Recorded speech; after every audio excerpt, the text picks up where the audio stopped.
Japan സന്ദർശനം പൂർത്തിയാക്കിയ പ്രധാനമന്ത്രി നരേന്ദ്രമോദി ചൈനയിലേക്ക് തിരിച്ചു. നാളെയാണ് ഷാങ്ഹായ് ഉച്ചകോടിയുടെ ഭാഗമായുള്ള നിർണായക മോദി ഷീ ജിൻപിങ് കൂടിക്കാഴ്ച നടക്കുക.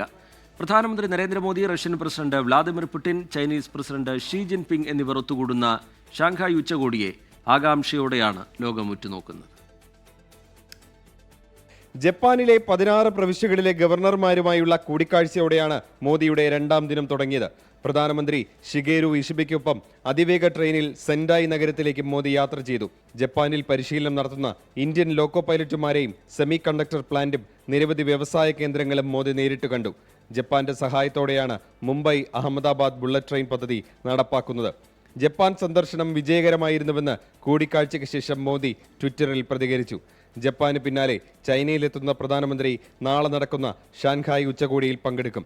7 വർഷങ്ങൾക്ക് ശേഷമാണ് മോദിയുടെ ചൈന സന്ദർശനം.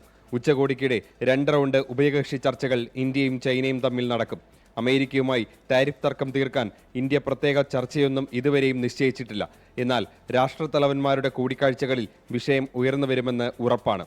ഡൊണാൾഡ് ട്രംപ് ഉയർത്തുന്ന താരിഫ് ഭീഷണികളെ പരസ്യമായി വെല്ലുവിളിക്കുന്ന നിലയിലേക്ക് ഇന്ത്യ, ചൈന, റഷ്യ സഖ്യം വളരുമോ എന്നാണ് ലോകം ഉറ്റുനോക്കുന്നത്.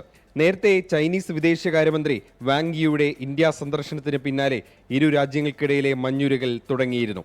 24 ഡൽഹി.